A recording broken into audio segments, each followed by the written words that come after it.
तो दोस्तों WWE fans काफी सालों से रोमन रेंस और द रॉक के बीच मुकाबला देखना चाहते हैं। इस साल रेसलमेनिया में ये संभव लग रहा था लेकिन हो नहीं पाया। अब अगले साल the grandest stage of them all यानी कि रेसलमेनिया में ये मुकाबला बुक किया जा सकता है। रोमन रेंस और रॉक के बीच मैच कई तरीकों से ऑफिशियल हो सकता है। इस वीडियो में हम 3 तरीकों के बारे में बात करेंगे जिनसे रोमन रेंस और रॉक का मुकाबला WWE में बुक किया जा सकता है। दोस्तों इसलिए वीडियो के अंत तक बने रहिए और अगर आप चैनल पर नए हैं सब्सक्राइब करने के बाद ऑल पर क्लिक करें। बात करेंगे पहले तरीके का, रॉक के नेटफ्लिक्स डेब्यू से हो सकता है इस महामुकाबले का ऐलान। दोस्तों आपको बता दें कि यहाँ पर रॉक के नेटफ्लिक्स पर डेब्यू को लेकर फैंस बहुत ज्यादा उत्साहित नजर आ रहे हैं। आपको बता दें कई इस शो के लिए रोमन रेंस के नाम का ऐलान हो चुका है और यहाँ द रॉक के नजर आने के चांस भी सबसे ज्यादा हैं। रोमन रेंस और रॉक दोनों ने एक दूसरे के खिलाफ लड़ने की इच्छा पहले ही जताई हुई है। उनके बीच रेसलमेनिया 40 में मैच भी प्लान किया जा चुका था लेकिन ये हो नहीं पाया। अब रॉक के नेटफ्लिक्स पर डेब्यू शो में दोनों ही दिग्गज मौजूद रहेंगे। द रॉक यहां आकर प्रोमो कट कर सकते हैं और उनके सेगमेंट में रोमन रेंस का दखल देखने को मिल सकता है। रोमन रेंस यहां रॉक के साथ मुकाबला नहीं होने की बात सामने रख सकते हैं और उन्हें चैलेंज कर सकते हैं।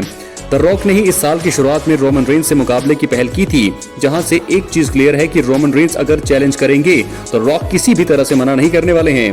रॉक के नेटफ्लिक्स पर डेब्यू को खास और यादगार बनाने का ये सबसे अच्छा तरीका हो सकता है और यहीं से रोड टू रेसलमेनिया शुरू हो सकता है, Roman Reigns versus the rock. तो दोस्तों एक तो पहला तरीका ये है, इसके जरिए जो है दोनों के बीच मुकाबले की शुरुआत हो सकती है, ड्रीम मुकाबला जिसे कह सकते हैं, राइवलरी शुरू हो सकती है।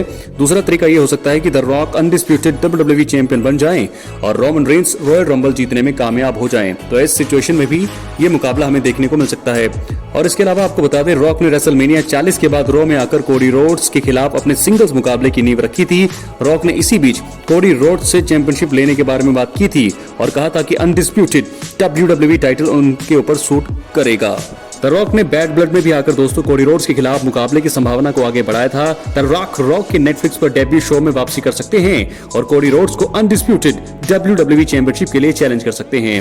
रॉयल रंबल 2025 के लिए यहां से दोनों के बीच मुकाबला तय हो सकता है। इसी के बाद रॉक मुकाबला जीतकर अनडिस्प्यूटेड WWE चैंपियन बन सकते हैं। दूसरी ओर रोमन रेंस 2025 का रॉयल रंबल जीतने के लिए फेवरेट माने जा रहे हैं। कुछ ऐसा ही असल में भी हो सकता है। अगर ये होता है तो फिर रोमन रेंस और द रॉक के बीच रेसलमेनिया में मैच तय किया जा सकता है।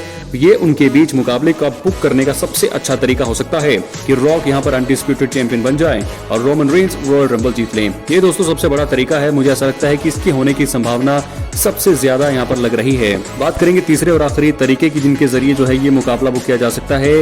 रॉक खुद को नए ब्लड लाइन के साथ जोड़ते हैं तो रोमन रेंस का गुस्सा यहाँ पर फूट सकता है। सोलो सिकोआ के साथ रोमन रेंस की काफी समय से दुश्मनी चल रही है। सोलो ने रोमन रेंस का ट्राइबल चीफ पद और उला फाला ले लिया है। रोमन इसे वापस हासिल करना चाहते हैं। द रॉक रेसलमेनिया से पहले रोमन रेंस के साथ थे लेकिन इसके बाद से ब्लड लाइन के 2 भाग हो चुके हैं। ऐसे में रॉक किस ओर हैं इसके बारे में किसी भी तरह की जानकारी अभी फिलहाल नहीं है। सोलो सिकोआ ने बैड ब्लड में रॉक की वापसी के बाद कहा था कि ये एक प्लान का हिस्सा है। ऐसे में अगर आगे जाकर रॉक सोलो के नए ब्लड लाइन का समर्थन करते हैं और बताते हैं कि इस पूरे प्लान के पीछे उनका हाथ था तो रोमन रेंस को ये चीज पसंद नहीं आएगी। वे इसी के चलते रॉक को कन्फ्रंट कर सकते हैं और उनके खिलाफ दुश्मनी की शुरुआत कर सकते हैं। तो यहाँ से उनका मुकाबला रेसलमेनिया के लिए ऑफिशियल हो सकता है। तो इस प्रकार 3 तरीके जिनसे WWE में द रॉक और रोमन रेंस के बीच मुकाबला बुक किया जा सकता है। तीनों ही तरीके दोस्तों अपने आप में एक सेंस बनाते हैं। कौन सा तरीका आपको सबसे ज्यादा पसंद आया है अपनी राय कमेंट बॉक्स में जरूर दें और अगर आप चैनल पर नए हैं सब्सक्राइब करने के बाद ऑल पर क्लिक करें क्योंकि फ्री है और यहाँ आपको हर प्रकार की रेसलिंग जगत से जुड़ी हुई तमाम जानकारी मिलती है। बहुत बहुत धन्यवाद।